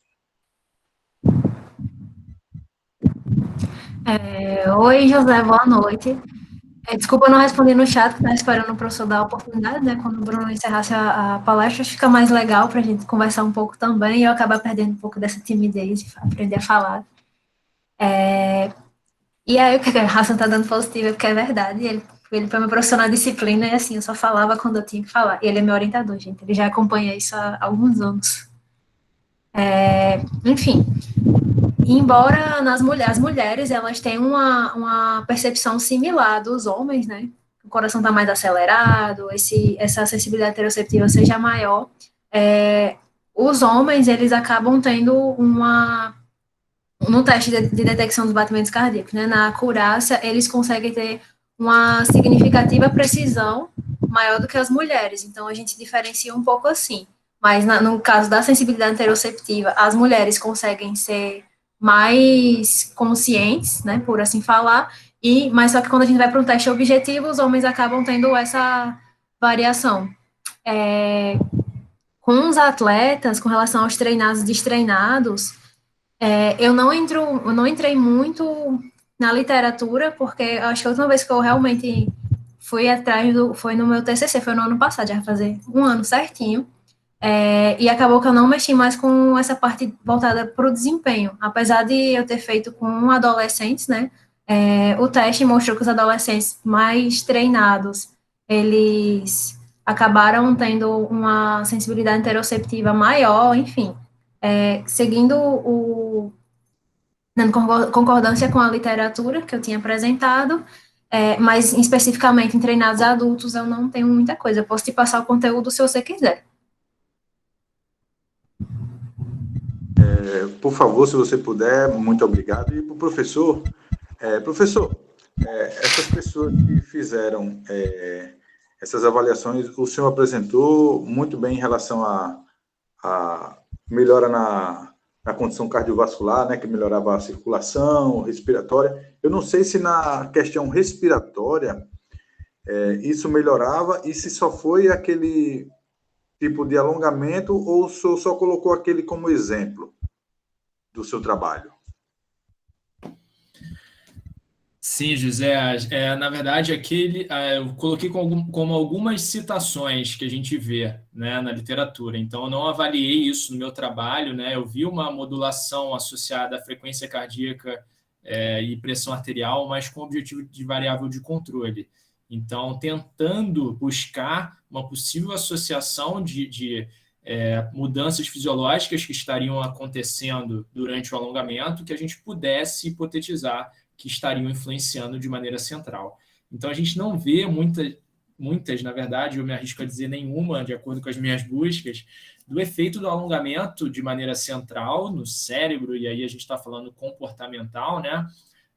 Na literatura. Então, é muito difícil quando você começa a investigar determinado conhecimento que você não tem muitos estudos associados a isso, porque você tem que teorizar possíveis cascatas, possíveis mecanismos que estariam associados a isso. Então, eu não tenho essa resposta para te dar, porque realmente a gente ainda não tem isso de maneira central, né, nesse ponto que eu já estou chegando.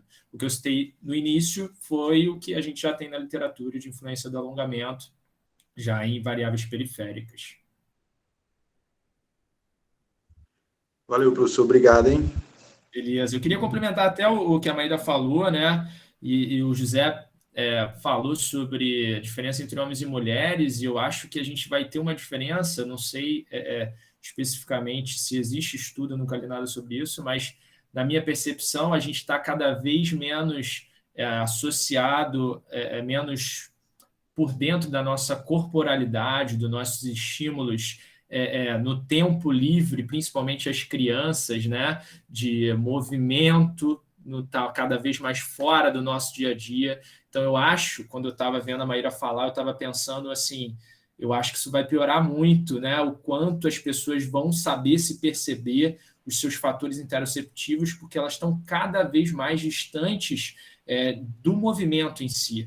Então, ela trabalha o dia inteiro sentada, ela pode até ter uma hora na academia que ela vai fazer a atividade dela, mas o momento de lazer dela é na frente da TV, é no restaurante, e ela, desde criança, foi assim, e eu acho que a gente tem uma tendência, de acordo com os dados que já foram até apresentados aqui em outras palestras, né, de isso aumentar cada vez mais. Possivelmente, essa dificuldade de percepção interoceptiva dos indivíduos, ela possa até piorar, né? É interessante você trazer isso, né, Bruno, que isso está associado também essa piora, né, desses quadros de saúde mental, né, que tem relação com essa desconexão, essa desregulação entre o que está acontecendo e como a gente percebe aquilo, né, seja pelo exagero, seja pela falta de percepção daquela resposta. né? E a gente sempre conversou muito, assim, né? O que é bom, né? Ter uma percepção mais aguçada, né? Uma sensibilidade, né? Então, e o fato é que parece que tem variações positivas e negativas para os dois lados, mas é muito como você significa, né? Então, é importante pensar cada vez mais esse afastamento, né, da gente com as nossas próprias experiências corporais e a falta de ter tempo para prestar atenção no que está acontecendo, né? Isso tende a ser realmente um problema que vai impactar toda uma cascata de coisas, né? Bem legal, gostei dessa ideia. Mais alguém, gente, fazer alguma observação? Exatamente, eu acho que tem um processo de aprendizado, né, Raça, nisso, né? Então é você conhecer, às vezes o que não tem uma percepção apurada, ele vai conseguir ter benefício em determinadas situações, como a Maíra falou, né? Então ele talvez não tenha tanta percepção, então ele consegue fazer sem se atentar muito a isso, mas eu acho que é mais perigoso, né? Mas depois que você aprende, você tem que ter um processo de autoeficácia associada a essa percepção, né? De você conseguir controlar aquilo, né? Então, eu lembro muito, a gente tinha uma aluna no laboratório da Andréa que ela fazia Ironman, a Thaís lembra bem dela, Zucca, e ela falava, pô, cara, no meio do Ironman eu pensei em você, pensei nos nossos amigos do laboratório, e eu falava, pô, Zucca, você é doida, cara, você está no meio de uma prova gigantesca, né? Ela, cara, é muito mais mental do que físico, digamos assim. É claro que é físico, né? Mas quando você começa a conseguir ter domínio disso, né? E aí eu dou muita aula de corrida, eu vejo muito isso. Eu tento ensinar muito mais ao aluno a ele pensar durante a corrida, no que ele está pensando, né? Do que a parte física propriamente dito, né? Principalmente se você tem um aluno que não é voltado muito para a performance. Então, são fatores muito legais, muito aplicáveis, né? Que a gente tem que ter noção do que existe na literatura para a gente conseguir manipular no nosso dia a dia, né? Então, a gente tem que popularizar esse conhecimento porque é muito aplicável e pode ajudar muito na adesão, né? Bacana. Legal, Bruno. Essa reflexão, ela ajuda a gente. Eu acho assim, né, que quem está assistindo a gente aqui, né, para conseguir ter noção de fato, né, de todo essa quantidade de coisas que tá impactando a experiência da pessoa que a gente está lidando ali, né? Então, e ter cautela, né? Então, imagina que tudo está acontecendo. Então, se você não vai com calma, né, e observador para conseguir interagir com esse processo, provavelmente a gente vai acabar cometendo algum exagero, né, ou alguma desordenação entre o que a pessoa está em condições de fazer, de lidar, como lidar, né, e o que a gente achava que ia acontecer, né? Então, você resume demais e isso às vezes é um problema, principalmente para esse grupo que está começando, né? Então, eu fico assim, uma coisa que eu tenho pavor quando eu escuto é quando o aluno que vai começar o primeiro treino, ele sai de lá com a experiência somática dele, assim, reverberando por uns 5 dias, assim, o cara parece que entrou dentro de um sino e a gente bateu, assim, com toda a força no sino, e o cara fica com aquilo na cabeça, assim, tipo, só que, né, vindo de todas as partes do corpo dele, né, com aquele desconforto, né, então, assim, e aí o alongamento, né, também, obviamente, né, é uma prática corporal tão, assim, eu tenho uma relação com alongamento meio de amor e ódio, assim, sabe, que eu nunca gostei de alongamento porque eu era muito ruim, né? Eu não conseguia. E aí um dia eu tive que fazer uma cirurgia de ligamento cruzado anterior, que eu me lesionei velejando, né? E aí eu tive que fazer uma reabilitação de 6 meses, cara. 6 meses todo dia indo lá e fazendo alongamento. No começo, o alongamento na reabilitação, assim, não tem como ser bom, né? Não tem como você está com ele inchado, está recebendo uma cirurgia, todo encurtado, dói tudo. Então, assim, E aí aquilo você vai ganhando, né, pela necessidade, até que o momento vira uma chavinha. Hoje, na boa, é uma coisa que eu faço com extremo prazer. Assim, eu me visualizei em várias coisas que você falou ali, então, que em grande parte, né, a gente fica patinando naquele começo ali, e que se você não superar, que não vai ficar para você como uma experiência, um comportamento que você quer evitar, né, que você não quer vivenciar.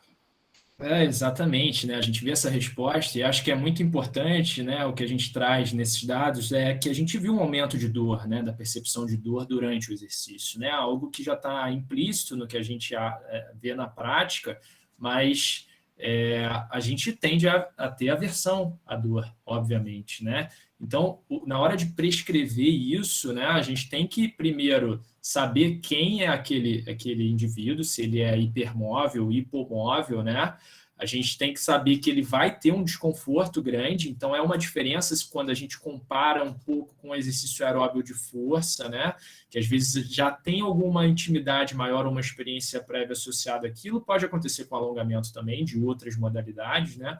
Mas que a dor vai ser muito significativa se a gente for seguir as recomendações do American College de amplitude máxima de movimento, né, para você ter ganho de flexibilidade. Porque a gente pensa isso, alongamento ou volta calma ou ganho de flexibilidade, componente da aptidão física, né, que eu quero que esse indivíduo melhore para possivelmente prevenir uma lesão, que na verdade a gente não vê cientificamente estudos que mostram diretamente uma relação de diminuição de lesão com alongamento, né? Essa era uma pergunta que eu ia te fazer.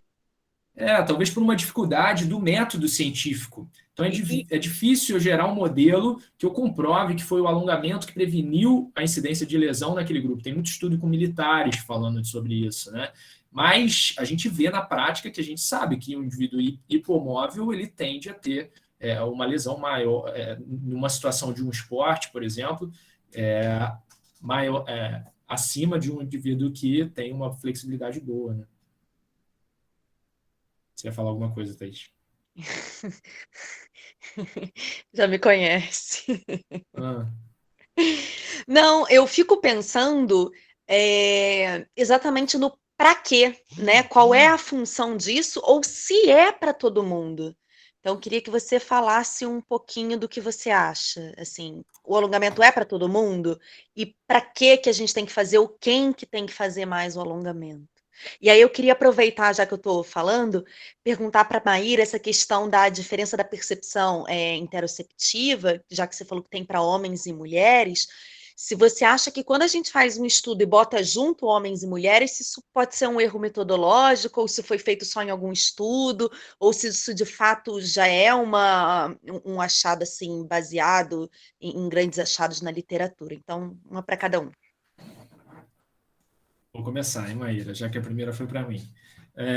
Bom, então, para que a gente começa, né, de uma prescrição de treinamento clássica, que a gente tem o objetivo de melhora da aptidão física, onde a flexibilidade é um dos componentes da aptidão física que a gente objetiva na hora da melhora desse indivíduo que a gente está prescrevendo o treino. Então, esse é o ponto basal. Mas a gente tem que inserir o alongamento em outros contextos. Então, não só da melhora de flexibilidade, a gente tem outros estudos também que veem um efeito concorrente do alongamento. Então, possivelmente, se você tiver uma sessão de alongamento, e aí é muito importante a gente destacar que depende da dose daquele alongamento, da sessão que você está fazendo. Então, a gente vê muito em sala de musculação o professor criticando, está alongando antes para quê? Vai prejudicar o seu treino de força, mas não necessariamente. Às vezes ele está fazendo um tipo de alongamento, ainda tem isso, os tipos de alongamento, né? Que não é um alongamento estático, é um alongamento balístico, a gente vê muito, né? Ou um alongamento dinâmico que ajuda no aquecimento daquele indivíduo para o treino de força, possivelmente, que ele vai fazer. Então, depende, e você não sabe efetivamente se aquela dose que ele está fazendo naquele momento é suficiente para prejudicar o treino de força dele. Não existem estudos que mostram uma causalidade de aumento de lesão desse treino. Possivelmente você vai ter uma diminuição da performance, da força ou da potência naquele treino. Mas será que o meu aluno ele está treinando para ele ver a diferença entre a medalha de ouro e a de prata, né? Aquele alongamento que ele está fazendo antes vai tirar dele, talvez, digamos assim, hipotetizando, 2 segundos na corrida dele, 3 segundos porque ele alongou muito antes. Até porque alongamento é diferente de treino de flexibilidade, né? São coisas que são confundidas na prática, mas não necessariamente o alongamento é um treino de flexibilidade. O alongamento ele pode estar sendo com o objetivo de aquecimento, não para o objetivo de ganho de flexibilidade necessariamente, né? Então, é um ponto importante da gente ter em mente. E o outro ponto, né, que eu tento trazer aqui no estudo é a gente pensar, eu tinha um aluno na academia, que eu ganhei um livro que está aqui do meu lado, de alongamento, que eu até citei ele aqui, do Michael Walter, que ele alongava 20 minutos antes do treino de natação. E eu já tinha visto vários professores chegando para ele, tentando inibir aquilo, né?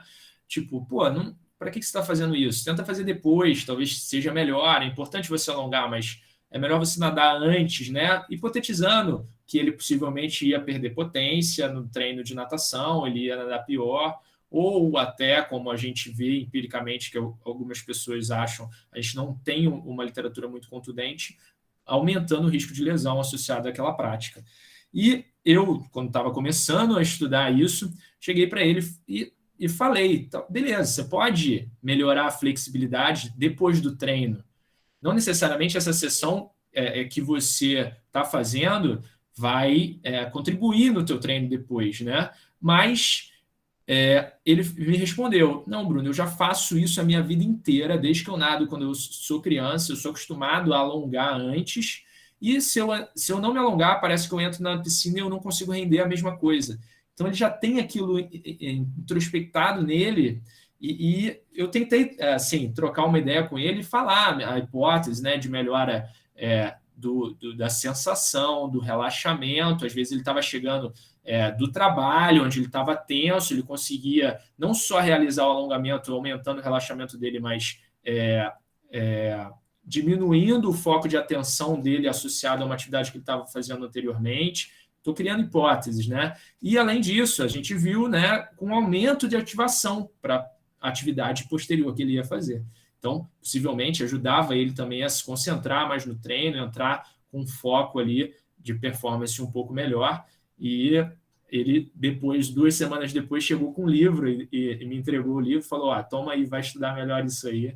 Foi uma situação legal e, assim, a gente tende a reprimir quando, na verdade, né, eu citei o Popper aqui no início, né, não necessariamente o que a literatura está mostrando, em sua grande maioria, se aplica a todos os casos. A gente tem que ter noção disso e saber que a gente vai encontrar casos diferentes do que o consenso da literatura mostra, né?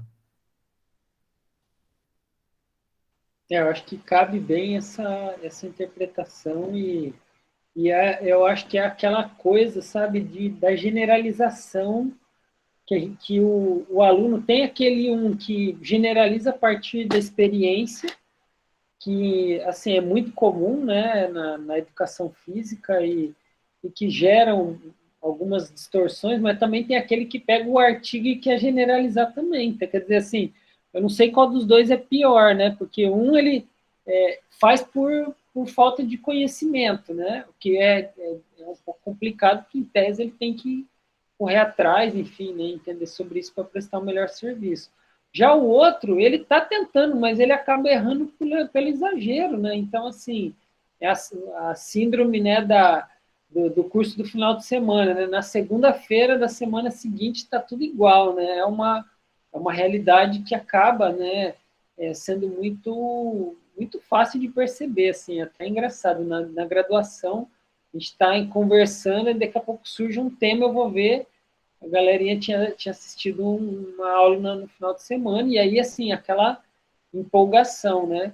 E eu acho, o que eu estou percebendo, né, até nas falas aí, a gente fazendo um compilado, né, de tudo que a gente está escutando aqui, é essa necessidade do professor se organizar, olhar para o aluno dele, entendeu? Não fazer igual os médicos que a gente critica, quer dizer, tem um médico que nem olha para a tua cara já, né, tá te prescrevendo aqui, só que ele é médico, né, e a gente depende às vezes de uma situação assim e acaba aceitando, entre aspas, mas critica.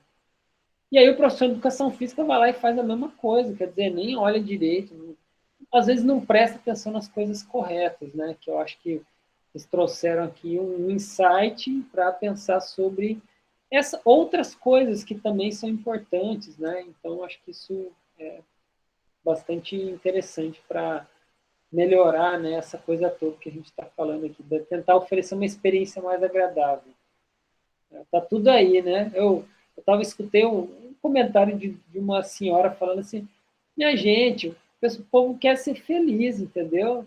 O resto vem com consequência. Então, só que cria distorções, né? A gente começa a acreditar que para ser feliz, né, tem que ter coisas, buscar coisas que às vezes está em desacordo com as nossas individualidades, né? E aí o negócio, bicho pega, né? O cara quer emagrecer que ele engordou em 10 anos, ele quer em 3 meses, né? Aí pronto, começa a ficar difícil. Bom, eu queria encaminhar aí para os nossos comentários finais, né? Abrir para vocês falarem aí, fazer umas palavras de vocês aí, quem quiser conversar, perguntar, à vontade. Professor, só responder a pergunta da Thaís, eu não lembro direito, que já faz um tempinho, esqueci, eu só peguei lembro do final do gancho que fala da questão do erro metodológico. Como os artigos, eles têm mostrado sempre, os que eu li do ano passado sobre o TCC, eu fiz meu TCC com meninos, no caso, alunos homens, né? Então, eu vi que já tem essa distinção, né? Exatamente por ter essa diferença, certo? A outra pergunta eu não lembro. Era isso mesmo. Estava perguntando se você achava que a gente devia separar ou se mensurasse junto estava tudo bem. Você já respondeu. Obrigada. Valeu, obrigada. Faça suas colocações finais aí, Maíra. Acho que agradecer, né, pela oportunidade. Acho que o ciclo de palestras foi algo que realmente acrescentou bastante. E ver como o laboratório da gente, né, professor, está articulando isso e tendo contato com outras pessoas. Eu achei muito bacana esse intercâmbio. A gente estava tendo as reuniões, estavam tendo assim, pessoas diferentes, né? A Thaís estava participando também, outros professores, cada um no estado. É muito bacana, mas quando abre para os alunos, para todo mundo, na verdade, né? Que é aberto além da UFRN, acho que torna-se algo ainda mais grandioso e que acrescenta para todo mundo. E é isso, parabenizar o Bruno pela apresentação, desculpa, eu não falei antes, mas foi muito boa, muito explicativa também, e obrigada. Legal, obrigado, Maíra. Então, agradecer, né, o Raça, o convite, né, a Thaís também, que intermediou.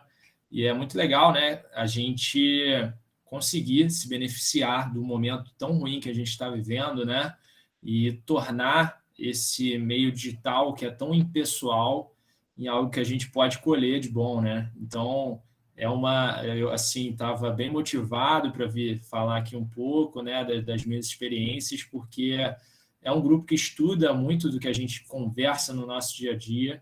Então, a gente fica motivado de ver outros pontos de vista, e fazer ciência, na minha opinião, é isso, né? Você hipotetizar e refutar o tempo inteiro o que você estava pensando e chegar num dividendo comum e sempre pensar, né? A gente já estuda algo que é muito aplicável, isso é muito bom, mas a gente sempre tentar chegar nesse ponto que a gente vai levar isso para a população. Então, a gente fala muito de aluno individual, de personal trainer, mas é muito importante a gente ter uma recomendação que eu tento buscar lá na Fiocruz, que eu vou ter um momento com aquela pessoa, eu vou ter uma palestra, e aquela pessoa eu vou ter ali naquele momento desde diversas classes sociais naquele momento.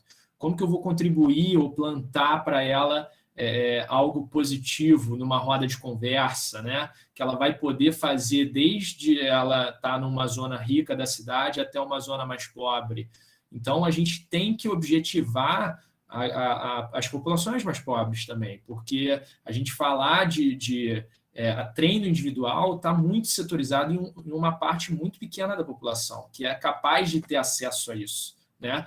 se ela não tiver no trabalho dela algo que proporcione isso, a gente sabe que é muito pequena a parcela da população que tem acesso a um treinador individual. Então, a gente tem que pensar o tempo inteiro, né, não só na nossa prescrição, que às vezes é um pouco egoísta, né, do meu dia a dia, porque quase todo educador físico tem um aluno de personal trainer, né, o do bacharelado, mas como que eu vou contribuir para a sociedade de uma maneira significativa e como que essa prescrição pode atingir todas as camadas sociais, né? É quase uma utopia, mas assim, a gente tende a fechar muito na prescrição individual.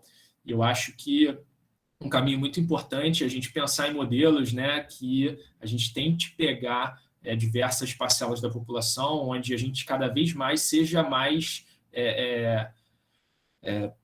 pontual e consiga fazer a diferença em poucas intervenções, né? Então, momentos que a gente vai ter com aquela pessoa que ela não vai estar mais comigo depois, mas que ela vai levar aquilo para a vida dela e uma experiência positiva social do exercício, né? Então, a gente se vê muito nesses momentos no dia a dia, lá na Fiocruz eu me vejo muito assim, compartilhando a minha experiência pessoal, e a gente tem que refletir dentro do nosso contexto de estudo sobre isso também. Então, obrigado, Raça. Tenho treinado muito ouvindo as palestras aqui, gosto muito de ouvir algumas ideias enquanto eu estou fazendo exercício, e tem sido muito positivo. Parabéns pela iniciativa. Assim como o Edu falou, né, no final da palestra dele, assim que isso tudo passar, espero que a gente possa ter uma troca aí pessoal, né, nos laboratórios. Poxa, muito obrigado, muito legal.